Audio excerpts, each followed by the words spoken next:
লাড্ডু খেতে আমরা কম বেশি সকলেই ভালোবাসি। আমার আজকের রেসিপি সুজির লাড্ডু।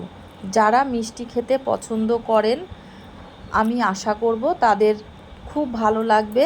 তৈরি করাও কোনো ঝামেলা নেই, অল্প উপকরণে এই লাড্ডু বাড়িতেই তৈরি করে নেওয়া যায়। দেখুন বন্ধুরা, লাড্ডুটা কতটা লোভনীয় হয়েছে, দেখতে যতটা সুন্দর খেতেও অসাধারণ।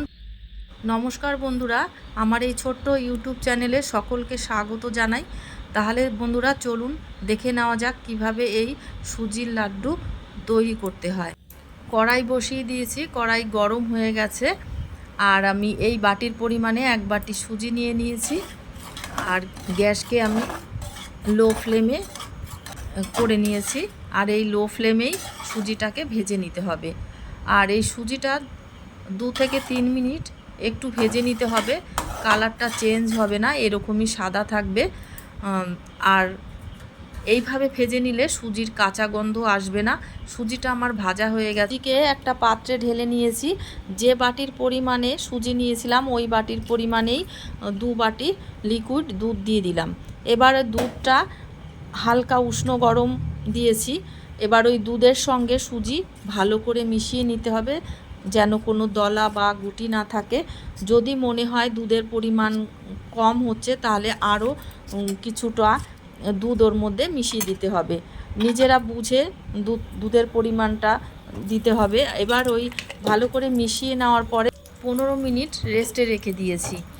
এইদিকে আমার কড়াই গরম হয়ে গেছে। কড়াইতে 1 চামচ ঘি দিয়ে দিয়েছি।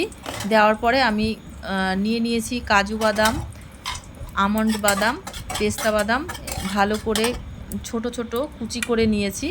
এবার এই সমস্ত বাদামগুলো ভালো করে ভেজে নেব। এর মধ্যে কিশমিশও দিতে পারেন, কিন্তু আমি এর মধ্যে কিশমিশ দেইনি।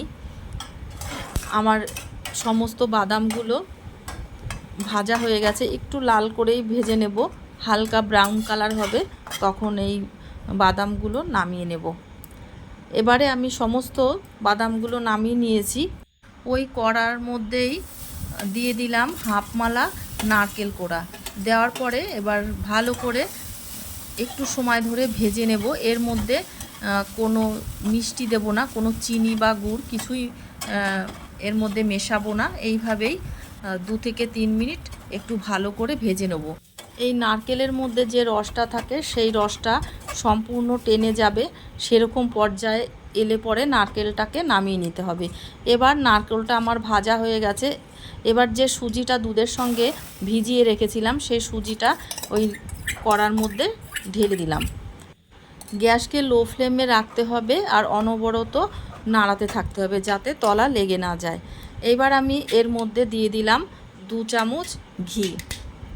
ঘি দিয়ে দেওয়ার পরে নাড়াতে হবে, সব সময় খুন্তি চালাতে হবে যাতে কড়াতে লেগে না যায়।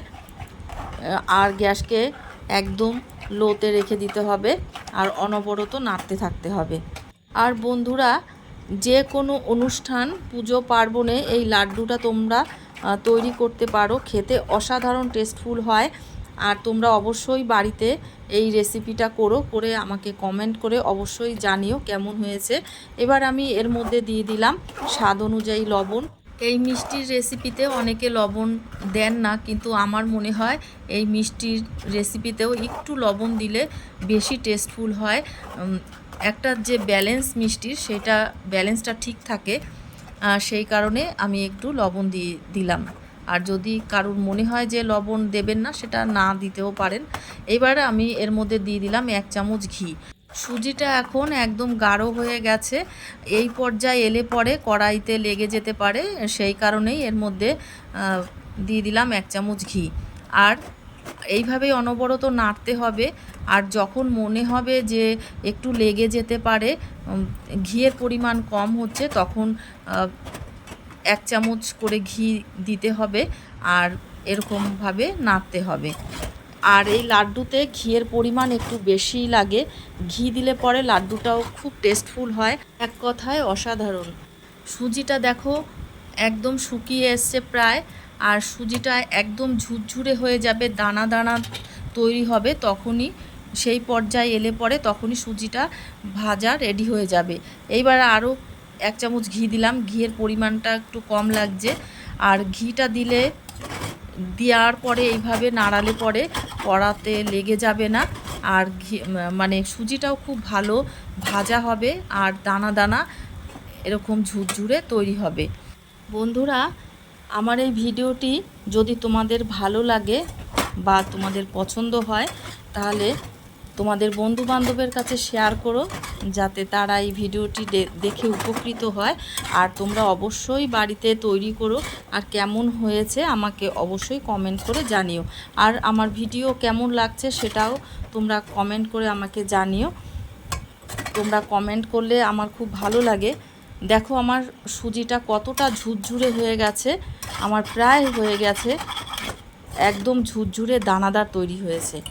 তোমরা দেখেই বুঝতে পারছো যে কতটা ঝুরঝুরে হয়েছে। দেখো, একটু সময় নিয়ে এটা করবে, একদম লো ফ্লেমে ধীরে ধীরে এইভাবে আলতো হাতে ভেজে নেবে। দেখো একদম রেডি হয়ে গেছে আমার দানাদার এই সুজিগুলো, একদম দানা দানা তৈরি হয়েছে। এবার আমি সুজিটাকে একটা পাত্রে নামিয়ে নেব। এবার সুজিটাকে একটা পাত্রে নামিয়ে নিয়েছি। দেখো হাত দিয়ে দেখাচ্ছি এই গরম অবস্থাতেই কতটা দানা তৈরি হয়েছে, দানা দানা। আর এর মধ্যেই আমি যে ড্রাই ফ্রুটসগুলো আমি ভেজে নিয়েছিলাম সেই সমস্ত এর মধ্যে দিয়ে দিলাম। আর এর মধ্যে যে চিনিটা আমি ব্যবহার করেছি, চিনিটা আমি গুঁড়ো করে নিয়েছি। 1 বাটি চিনি, গুঁড়ো করা চিনি আমি এর মধ্যে দিয়ে দেব। আর যদি তোমাদের মিষ্টি কম বেশি করে তোমরা নিতে পারো, যে অনুযায়ী তোমরা মিষ্টি খাবে সেই অনুযায়ী তোমরা মিষ্টি এর মধ্যে দেবে। এবার এর মধ্যে মিষ্টি একটু কম লেগেছিল, আমি 1 বাটি সম্পূর্ণ দিয়ে দিলাম চিনির গুঁড়ো। দেওয়ার পরে আমি সমস্ত উপকরণগুলোকে ভালো করে মাখিয়ে নেব। মাখিয়ে নেওয়ার পরে এবার এইভাবে একটু চেপে চেপে গোল শেপ করে লাড্ডু তৈরি করে নেব। দেখো অনায়াসে একদম গোল হয়ে যাচ্ছে লাড্ডুগুলো। আর বন্ধুরা, আমার এই ভিডিওটি যদি তোমাদের ভালো লেগে থাকে, আমার এই ছোট্ট ইউটিউব চ্যানেলটিকে সাবস্ক্রাইব করার জন্য তোমাদের কাছে আমার অনুরোধ রইল। যদি ফেসবুক থেকে দেখে থাকো তাহলে আমার এই ফেসবুক পেজটিকে ফলো করার অনুরোধ রইল। দেখো এইভাবেই আমি সমস্ত লাড্ডুগুলোকে তৈরি করে নেব। লাড্ডু তৈরি করার পরে কিছুটা সুজি আমি রেখে দিয়েছি। এইবারে একটা মোদকের ছাঁচ নিয়ে নিয়েছি। মোদক তৈরি করা ভিডিওটা তোমাদের দেখাতে পারিনি, আমার দেরি হয়ে গেছে ভিডিওটা দেখাতে, তাই এখন তোমাদের দেখিয়ে দিচ্ছি।